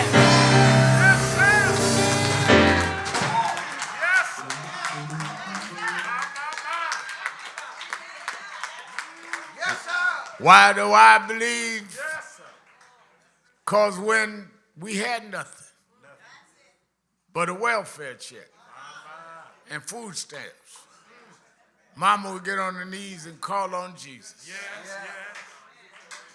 And that same Jesus, sitting on the throne, brought us from where we were to where we going. I remember I was in Africa one day. We were at a conference in Senegal. And Reverend Jesse Jackson brought me out to a place called Gorée Island, where the slaves were brought, they were enslaved, they captured, and they would send them to the U.S. to be slaves. And there was a part there they called the door of no return. And they said, when you go through that door, you either die in the Atlantic or you make it to America and become a slave. It's the door of no return. But I want you to know on this Saturday before Christmas, we did return. They thought we would never return. We came back as President Barack Obama. We did return. We came back as Vice President Kamala Harris. We did return. We went through 246 years of slavery, but the chains were broken. We did return. We had to sit on the back of the bus for 100 years, but now we can run corporations. We did return. There is a God that said, I'll fight your battle if you just keep still. He walks with me. He talks with me. He tells me I'm his own.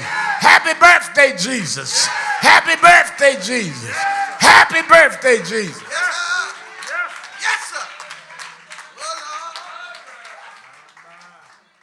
Could have been me. That's why we feed the homeless. That's why we look for the elderly. It could have been me. Outdoors. With no food. No clothes. But somehow, I was on that track.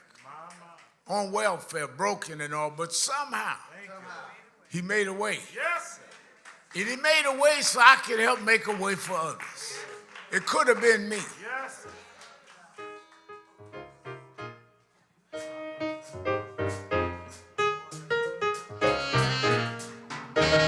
Tragedies are in place, all kinds of diseases, people are slipping away. Economy's down, people can't get enough pay. All I can say is, thank you, Lord, for all you've done for me.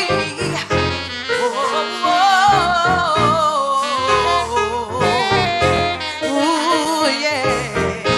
Oh, folks without homes living out in the street, and drug habits, some say they just can't be.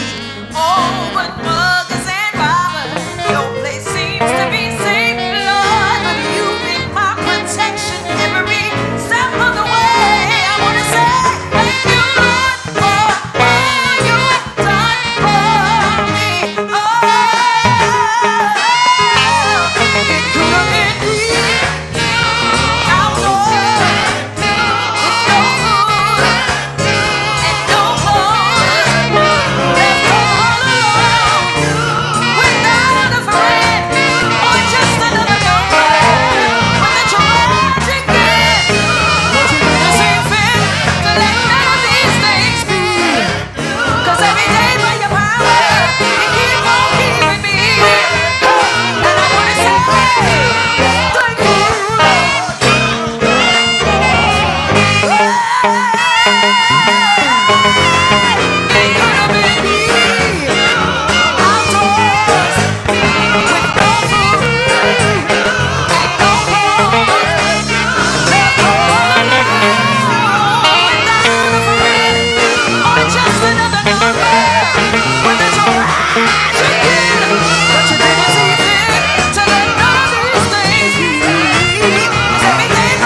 wanna say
Everybody's singing. Everybody's singing.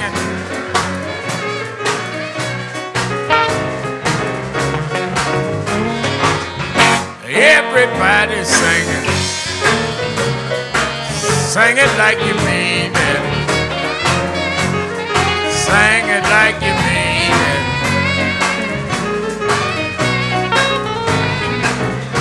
Yeah. Everybody's singing. Everybody's singing. Everybody's singing.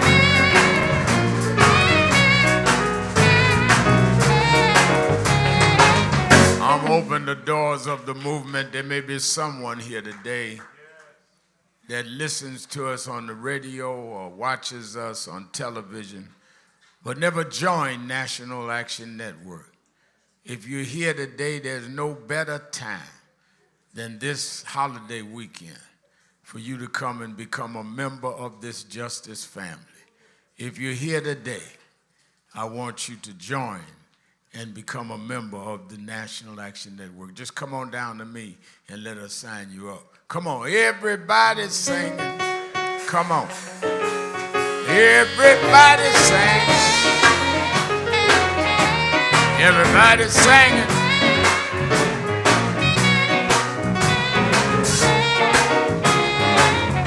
Everybody's singing. Everybody's singing. Everybody's singing.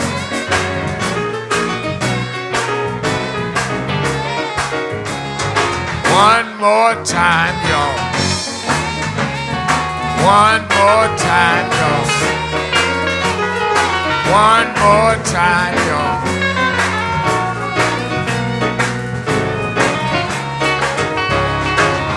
Everybody sing. Everybody sing. Everybody singing.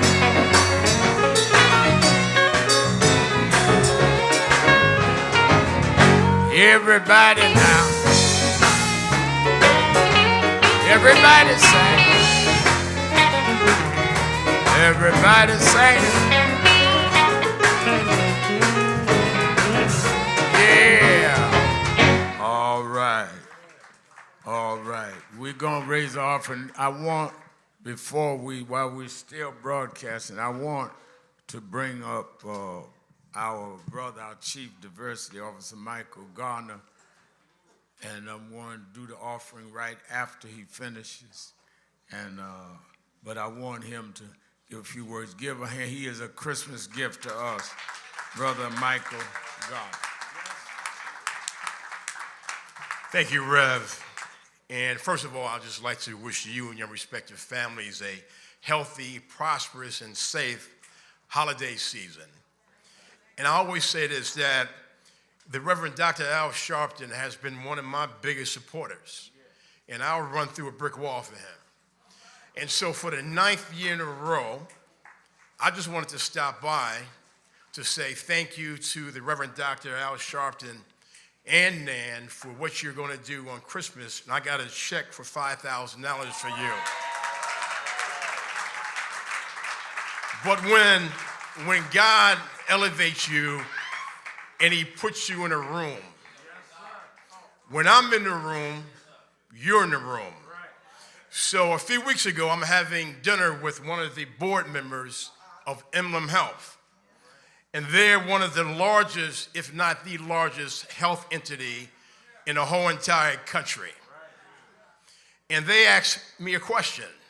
One, can you introduce us to some of the black leaders in this city? The name that came up first was the Reverend Dr. Al Sharpton. And they said, how can we be helpful with SNAP benefits being cut and other needs that the less fortunate have? We want to fill or assist to fill that void. So in addition to Karen Ignati, who is a former CEO, but now she's the executive chairman of the board of Emblem Health, and also one of my longest friends, George Holtz, who is the vice president of Emblem Health. But I just want Karen to come down and bring you greetings.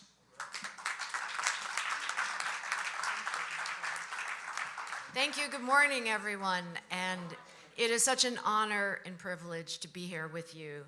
And Dr. Sharpton, I have watched you for so many years in the political arena. It's a personal privilege to be here in your presence. And I want to say, I was coming up this morning, I was a little early, came up on the 3 train right over here. And I sat next to a woman who was much smaller than I. And we got to talking. There weren't many people on the train. She said, "Where are you going?" And I told her, because we were making a contribution to your efforts. And I swear, as God is my witness, before me, this woman grew in stature. And almost that she had a light behind her. And she said, looking me in the eye, she said, "You make sure, you promise me that you will tell Reverend Sharpton that he speaks for me, that he has made a difference for me." And she, Reverend Sharpton, wanted me to make sure, and there were only a few words in response: "Yes, ma'am, I promise I will." You make sure to tell Dr. Sharpton, in this season, he has my love, my respect, and God bless him for what he does. It's a true story, and she grew in front of me. We are a health insurance company here in New York. Many of you may be our members.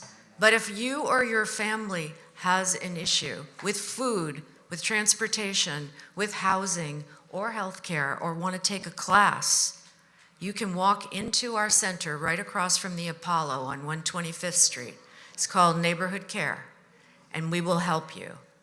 No charge to the community. You can have a cup of coffee, find a friendly face. Because unless you help the community, you don't deserve to be here as a company working in New York. So we feel very strongly about that. We're very grateful to be with you. And Reverend Singletary, I was moved by your words this morning. I feel that my heart is full. I feel that it is a privilege to be with you. And if you're not contributing to food security, you're not providing human security. So thank you all. God bless you all. All right, give her a hand.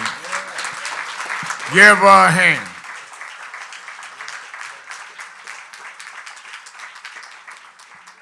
All right, we're going to raise our offering now. And I want, Karen told us where Emblem is here in Harlem. And they're going to help those that need help. Now, you're going to meet a person, Karen, called Tony. And don't worry, you can't help him. He's the chairman of the Deacon Board of No Hope Baptist Church.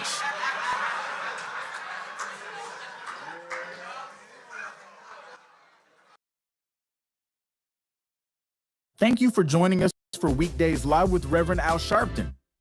Take the time to share this broadcast right now. Tell your friends it's time to keep it real with Reverend Al. Comment your questions now in the chat or call Reverend Al Sharpton directly on air at 877-532-5797. Now stay tuned for Reverend Al. This is Reverend Al Sharpton. As you watch the broadcast, support National Action Network. Go to www.nationalactionnetwork.net and be involved. You can join, take your membership right online, www.nationalactionnetwork.net. Getting ready to start the program, but we need you to be part of the movement.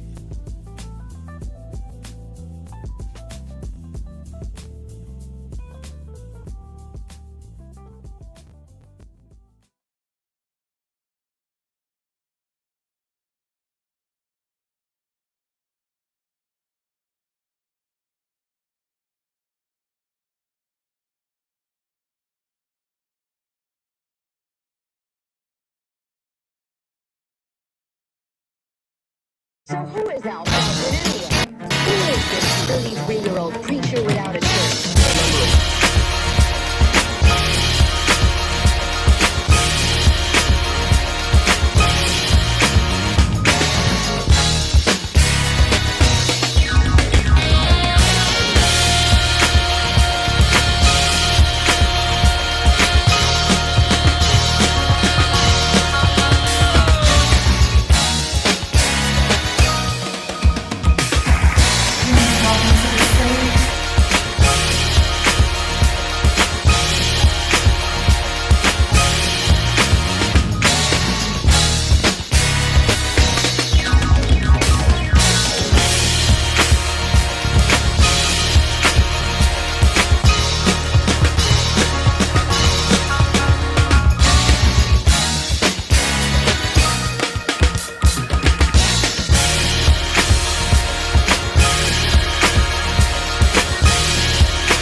This is the first Thanksgiving I'm here in New York. Over 20 years. I'm just glad to be here with Rev today and to hand out the food. It's a blessing. It's a blessing. It's a blessing. It's Erica Ford, the Peace Doctor in the building. Here at the National Action Network, it's about thanks. It's about giving. It's about gratitude. It's about love. I feel it is important for you to understand that there's work out here to be done, but it starts with gratitude, it starts with giving, it starts with peace, it starts with love. Let's go. Before we feed our family, we got to make sure that we feed the community. That's right. That's what it's all about. We got to come with Sharpton phones. You come and you make sure you show up, serve the community. That's what it's all about. No justice, no.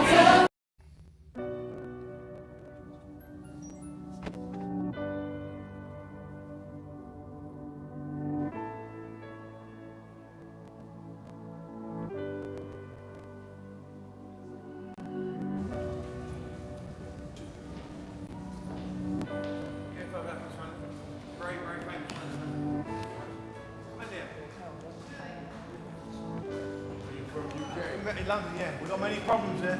We need you over our side. Yeah, you're invited anytime, please. Whenever you want to come. There we go. Guys! What's up, Doc?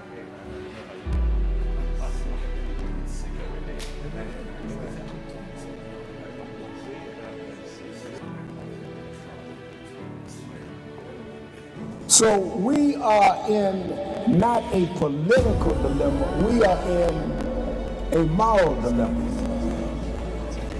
And if the black church does not come with a prophetic voice, then who's going to do it? We can go through all the data, all the statistics, all we're going through in the workshops, but the question is, where is the action going to be? We all believe in Jesus. Jesus didn't teach theology, he healed people. And they learned the nature of the theology based on his healing. We've got to heal this nation. And if we heal this nation, the nation will return to our churches. But we've become silent and compromised. And we try to blame it on, I'm not in this. You are in this. You live it, your members live it. Unemployment now is higher now than it's been since the pandemic. Yet we survive. There's no history in the world of any people that went through the kind of psychological, cultural, and physical slavery like blacks did in America. The only reason we're still here is because of our faith. We had no external strength, we had an internal strength. And it was the God that we were taught by our mamas and grandmamas. No justice, no justice, no justice. What do we want? What do we want?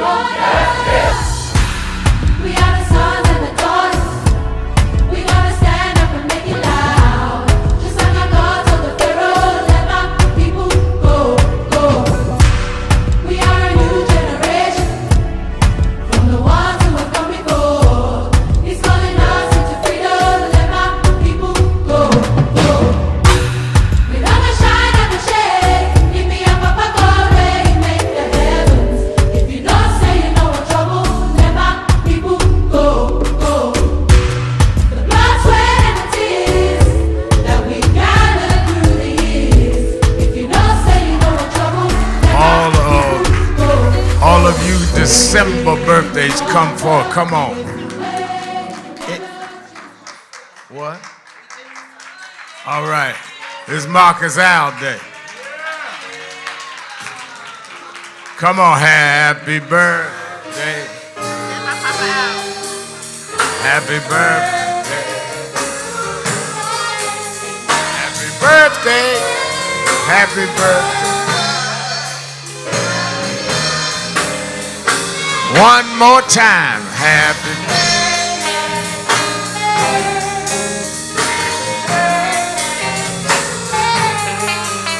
Happy birthday. Happy birthday.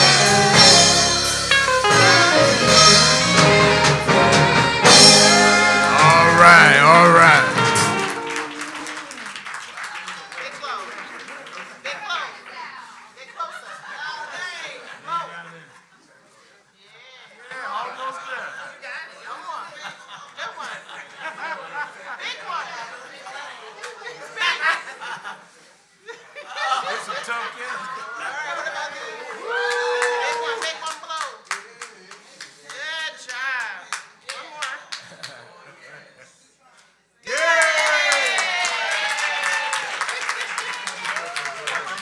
All right. All right, let us all stand. Amazing grace, how sweet the sound that saved a wretch like me.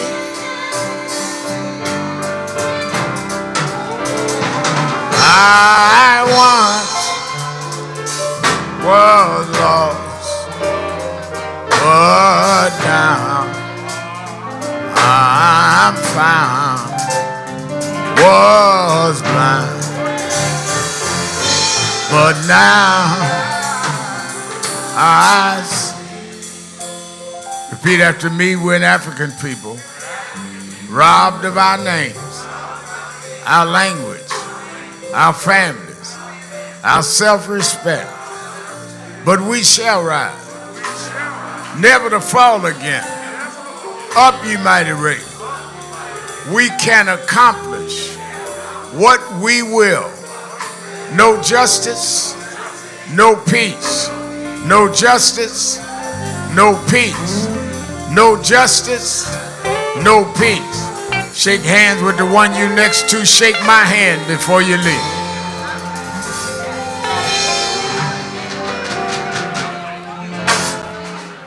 So who is Al Sharpton anyway? Who is this 33-year-old preacher without a church? A number of black New Yorkers as well.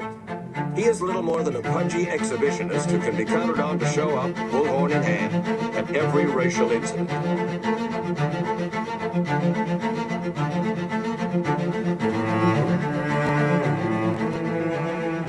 I often quote Mark Twain saying, the two most important moments in life is the moment you are born and the moment you find out why you were born. I had a very troubling conversation the other day that prompted me to do this little video. Young man that I've known a while came to me and he was crushed. I mean, really crushed, because people were criticizing his work. He's in the ministry, but he's also an actor. And he said he couldn't understand why people were jumping all over, criticizing him, trying to find scandalous and derogatory things about him. And I told him, I said, you know, you're very young. You don't know the road I've traveled. They called me everything but a child of God. Racial discord, a blabbermouth, a loudmouth, too flamboyant, an agitator, a racist, I a race had to baiter. learn. Yeah, right. I was not defined by how others saw me. I was defined by how I saw myself and whether I was being true to myself. Some of you watching this don't like me. And it doesn't matter as long as I know what I'm doing. And I like me for being real.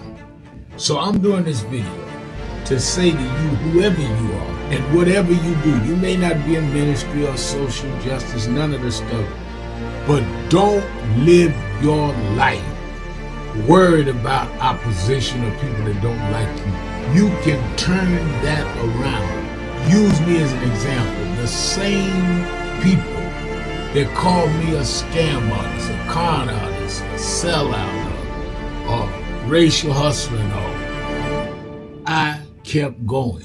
And the people I respected started respecting and publicly embracing my work.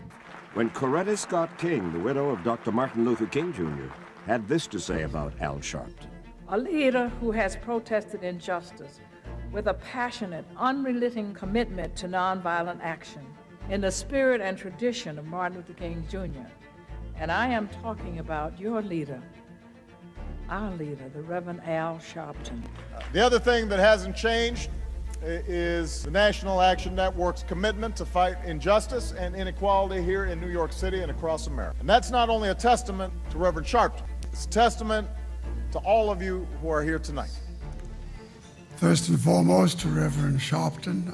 I saw him when he first came on the scene, and I have marveled at his tenacity, at the development of his intellect, and his devotion to our movement, and much he has contributed to the world we are experiencing. I am honored, and I must say that when I had my debate with Dr. King on the issue of the church and religion, he didn't warn me that after his departure, his space would be filled by another preacher, and that preacher would be Al Sharpton.